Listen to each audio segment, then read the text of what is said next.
Bapa di surga, dikuduskan namamu, datang kerajaanmu, jadi kehendak-mu. Berkati firman-Mu, berkati kami semua.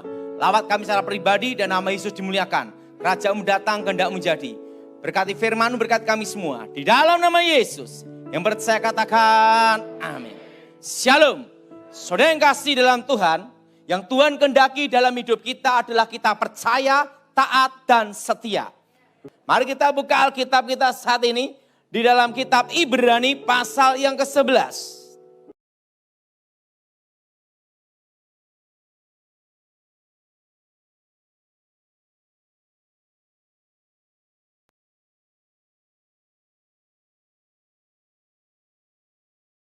Mari kita bangkit berdiri, kita berdoa saat ini. Bapa di surga, dikuduskan namamu, datang kerajaanmu, jadi kehendak-Mu. Berkati firman-Mu, berkati kami semua. Lawat kami secara pribadi dan nama Yesus dimuliakan. Kerajaan-Mu datang, kehendak-Mu jadi. Berkati firman-Mu, berkati kami semua. Di dalam nama Yesus, yang percaya katakan amin. Shalom. Saudara yang kasih dalam Tuhan, yang Tuhan kehendaki dalam hidup kita adalah kita percaya, taat, dan setia. Mari kita buka Alkitab kita saat ini di dalam kitab Ibrani pasal yang ke-11. Kitab Ibrani pasal yang ke-11 ayat pertama sampai dengan ketiga. Kitab Ibrani pasal yang ke-11 ayat pertama sampai dengan ketiga. Iman adalah dasar dari segala sesuatu yang kita harapkan dan bukti dari segala sesuatu yang tidak kita lihat. Sebab oleh imanlah telah diberikan kesaksian kepada nenek moyang kita. Karena iman kita mengerti bahwa alam semesta telah dijadikan oleh firman Tuhan. Sehingga apa yang kita lihat telah terjadi dari apa yang tidak dapat kita lihat. Amin. Saudara, kita orang Kristen tidak boleh menjadi orang Kristen katanya. Tapi kita harus menjadi orang Kristen yang mengalami perjumpaan dengan Tuhan. Amin. Mengalami apa saudara? Perjumpaan dengan Tuhan dan pengalaman pribadi dengan Tuhan.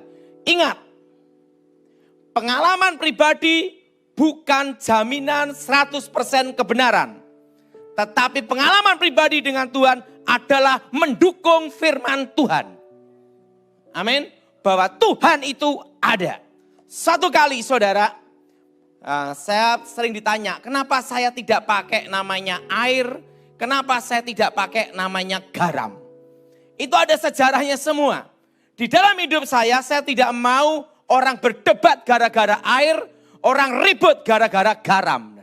Itu intinya adalah. Nah, tetapi saya mengalami bagaimana harus melayani dengan benar. Dan supaya tidak menjadi bahan perdebatan dan bahan keributan. Kita hidup ini adalah supaya kita damai. Betul? Untuk cari damai aja susah, apalagi cari ribut. Betul? Betul? Betul? Maka dalam hidup ini lebih baik jangan jadi batu sandungan. Makanya apa yang di Alkitab lakukan. Di luar itu jangan dilakukan. Nah, suatu kali, makanya saya beritahu pada saudara, bagian kita adalah taat dan lakukan. Bagian Tuhan adalah bertanggung jawab. Suatu kali saudara, saya mendapat firman Tuhan. Ini tentang minyak urapan. Bagaimana kerjanya minyak urapan sebenarnya. Suatu kali saya didapat perintah Tuhan. Dan perintahnya itu aneh. Tuhan bicara sama saya, pergi. Kamu ke Kalimantan Barat. Karena disitulah aku akan melatih engkau berperang. Wow, saya bingung. Saya ada di Solo dan seumur hidup waktu itu belum tahu yang namanya Kalimantan itu kayak apa. Dan waktu itu saya masih ingat ikan arwana itu masih jadi ikan goreng. Nah itu tahun 93-94. Nah apa yang terjadi? Saya baca dalam kitab Yakobus tentang mengoleskan minyak dalam nama Tuhan Yesus. Nah saya tuh sekolah Alkitab. Sejak saya sekolah saya tuh tidak mau berdebat dan tidak mau ribut. Kenapa saudara? Ingat kita hidup untuk menjadi berkat. Nah dan dalam hidup ini saudara harus percaya bahwa dirimu dipakai Tuhan. Nah jangan tergantung sama siapapun. Engkau harus percaya dirimu dipakai Tuhan menjadi berkat dan saluran berkat. Dan apa yang terjadi? Sebab itu Tuhan saya suruh berangkat. Waktu itu saya masih ingat, saya dikasih mama saya uang 100.000 rupiah. Setelah itu tiket pulang pergi. Naik kapal, namanya kapal Binaya. Saya masuk kapal barang. Saya masih ingat itu, kerbau, sapi, ayam. Setelah itu mentok, bebek, jadi satu tidur dengan saya. Nah, waktu mereka beol semua, saya menikmati beolnya. Wes, sudah ubek-ubek situ. Nah, sampai Kalimantan Barat, sampai Pontianak, Tuhan beritahu saya, engkau melangkah lagi, jalan lagi. Makanya, bagian kita adalah taat dan setia. Bagian Tuhan adalah bertanggung jawab. Amin. Nah, apa yang terjadi? Saya sampai Singkawang. Setelah Singkawang, wah, waktu itu saudara, terjadi kerusuhan Sanggoledo. Terjadi perang antara Dayak dan Madura. Nah, tapi Tuhan nyuruh saya suruh masuk ke pedalaman kondisi perang. Gimana saudara? Nah, ingat, tugas kita adalah taat setia. Tugas Tuhan adalah bertanggung jawab, memelihara dan menjaga. Amin. Saya dari Bengkayang langsung masuk Sanggoledo, terus masuk. Saya masih ingat saudara, itu sampai pedalaman. Dan pada waktu di kapal, nah ini ada cerita tentang uang 100.000. Tiba-tiba ada pendeta, karena kena benturan-benturan, bak, kepalanya bocor. Tiba-tiba Tuhan perintahkan saya, kasih uangmu semua sama dia. Bingung enggak saudara?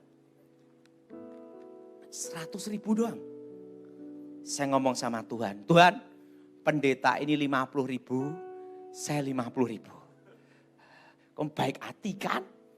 Tapi Tuhan ngomong, tidak. Aduh, gini aja Tuhan, 75.000 dia, saya 25.000. Tuhan berbicara, tidak.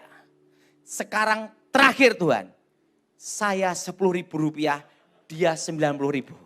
Dalam hati saya, nanti makan di sana makan apa? Kan gitu dah. Tetapi karena itu perintah Tuhan, saya lakukan. Walaupun tidak masuk akal. Ingat, bagian kita adalah taat dan setia. Bagian Tuhan adalah bertanggung jawab. Tuhan ngomong, baiklah. Uang 90.000 saya kasihkan pendetanya. Pak pendeta, ini berkat dari Tuhan untuk Bapak. Pendeta yang ngomong, haleluya. Saya halelupa. Kenapa? Mikir, nanti di sana makan apa? Kan itu dah. Nah, uang 10.000 saya pegang. Saya masuk pedalaman. Tapi ada tiket pulang pergi kapal udah ada. Nah, begitu saudara. Sampai di sana. Waduh. Makanya kalau Tuhan yang nyuruh kita, lakukan. Tiba-tiba saya diingatkan ayat. Oleskan minyak dulu. Jadi ingat, Tuhan mendidik supaya kita ini mengalami. Apa saudara? Bukan dari katanya orang. Tapi kita mengalami. Oleskan minyak setiap pintu. Nah waktu itu saya bingung cari minyaknya di mana. Kan tidak ada persiapan. Nah ada minyak goreng. Saya minyak goreng sama penduduk setempat, saya doa. Disitulah saya baru mengerti gunanya minyak urapan. Di dalam kasus pengusiran roh. Saya berdoa, Tuhan Yesus berkati minyak ini. Sucikan minyak ini dengan darah Yesus. Menjadi benteng yang kudus. Menjadi benteng yang maha kudus. Untuk membebaskan dari yang jahat. Membebaskan dari kutuk. Menjadi pagar benteng api roh kudus. Demi nama Yesus. Nah, minyak itu saya oleskan di setiap pintu. Di setiap pintu saya oleskan. Setelah saya oleskan pintu, saya tidur. Wih, tiba-tiba ada mandau terbang. Tapi mandau itu tidak bisa masuk di dalam rumah. Saya lihat ada angin mandau. Saya bangun, saya lihat di jendela. Mandaunya terbang gini, mengelilingi rumah itu. Baru saya mengerti. Berarti minyak urapan itu menjadi tanda. Itu milik wilayah Tuhan. Jadi minyak urapan itu ada gunanya. Di situ saya mengerti. Oh, berarti ini menjadi tanda milik Tuhan. menjadi tanda wilayahnya Tuhan. Nah, langsung saya doa di jendela. Dalam nama Yesus, mandonya jatuh. Begitu mandonya jatuh, nah, datang anak muda. Pak Daud, bagaimana ilmu daya? Saya ngomong, itu mainan saya sejak SD. Memang waktu SD mainan saya itu doang dah. Karena enggak ada kerjaan. Wah, disampaikan ke ketua adat, kepala suku. Malamnya guci-guci berterbangan. Tapi guci itu tidak bisa masuk ke dalam rumah tempat saya tidur itu. Karena setiap pintu ada dikasih tanda minyak. Di situ saya baru mengerti. Minyak urapan itu ada gunanya, saudara. Sebagai itu tanda milik Tuhan. Amin. Guci-guci terbang gini semua. Saya doa dalam nama Yesus. Jatuh semua. Jadi guci, mandau itu tidak bisa masuk ke dalam situ. Karena itu tanda milik Tuhan. Nah setelah itu apa yang terjadi? Datang anak muda itu lagi. Gimana ilmu daya? Wah itu mainan saya waktu SMP. Hari Minggu saya masih ingat. Waktu itu kan sebelumnya ada kebaktian. Saya yang khotbah, saya yang nyanyi, saya ngedarin kantong kolektor. Jemaatnya hanya satu doang. Jadi kolektornya berapa saya tahu. Karena apa? Karena saya ngedarin, saya yang khotbah gini-gini. Nah, hari Minggu kebaktian. Tiba-tiba pakai tombak, pakai panah, pakai mandau. Saya pikir mereka mau kebaktian. Nggak taunya mereka mau perang. Mangkok merah berjalan. Wah, itu ada di daerah pedalaman. Saya masih ingat. Apa yang terjadi? Begitu langsung datang kepala suku, kepala adat pakai senjata lengkap, saudara. Dia tatap saya tatap dia.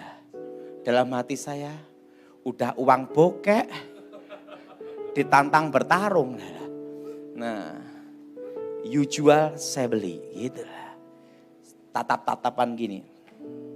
Waktu tatap-tatapan, saya doa dalam nama Yesus. Saya waktu itu dibekali cara doa. Darah Yesus hancurkan kutub. Darah Yesus hancurkan mantra. Darah Yesus bentengi. Itu saya diajar Pak Stefanus Pinky. Kenapa? Karena saya doa Bapak kami tidak apal-apal. Karena doa Bapak kami, gimana caranya doa ini waktunya cepat. Udah kamu ngomong darah Yesus saja. Gitu. Nah waktu saya ngomong darah Yesus. Tatap-tatapan. Muka dengan muka. Saya doa dalam nama Yesus. Kepala suku, kepala adat ambruk semua. Begitu dua-duanya ambruk. Semua yang di kampung itu semua berlutut semua, saudara. Bertobat semua. Dan apa yang terjadi? Waktu itu pendeta Matius mau dari gereja sidang jemaat Allah. Disuruh baptis setiap hari sampai gini-gini. Kenapa? Langsung datang nyerahin bertobat, baptis, masuk baptis, banyak baptis, saudara. Dan waktu itulah Injil masuk ke dalam pedalaman, saudara. Dan apa yang terjadi? Saat itu uang 10.000 itu tetap utuh. Kenapa? Di sana tidak ada toko. Tidak ada minimarket.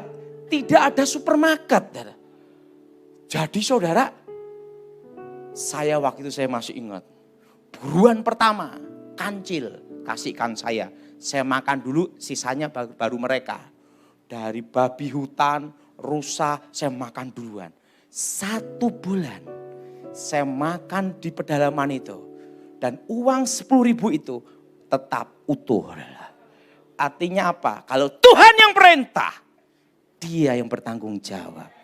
Kalau Tuhan yang perintah, Dia yang akan pelihara. Dan apa yang terjadi? Sebulan saya kembali ke sekolah Alkitab. Dan 10.000 itu saya serahkan ke mama saya utuh, saudara. Nah, di situ saya baru mengerti gunanya minyak urapan sebagai tanda milik Tuhan. Amin. Maka dari sejak itulah saya mengerti tentang minyak urapan. Jadi Kalau ada doa pengusiran setan, ingat, saudara tidak boleh tergantung pendeta atau hamba Tuhan. Engkau harus percaya dirimu dipakai Tuhan. Untuk menjadi berkat, menjadi alat, dan sumbernya adalah Tuhan. Dan hidup menjadi berkat. Jadi saudara, jangan engkau tergantung sama orang. Engkau harus mempercayakan hidupmu pada Tuhan. Dan percaya dirimu dipakai Tuhan.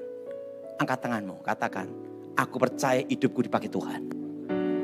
Nah, dan apa yang terjadi? Makanya dalam doa pengusiran setan, tadi doa setannya keluar di rumah-rumah angker. Setannya keluar, di situ saya kasih minyak urapan. Karena pengalaman waktu di pedalaman itulah menjadi tanda itu milik Tuhan. Jadi itu gunanya minyak urapan. Kenapa saya tidak pakai air dan tidak pakai garam? Di dalam sejarah pelayanan saya tidak pernah pakai air dan tidak pernah pakai garam. Kenapa? Karena saya tidak mau bikin ribut dan berdebat. Karena tidak ada orang bertobat karena ribut dan berdebat. Justru karena berdebat orang berkelahi, betul? Dan kehilangan damai sejahtera. Amin. Amin. Maka saya ditanya, Pak kalau pakai garam boleh enggak? Saya enggak membantah, juga enggak menjawab. Diam enggak.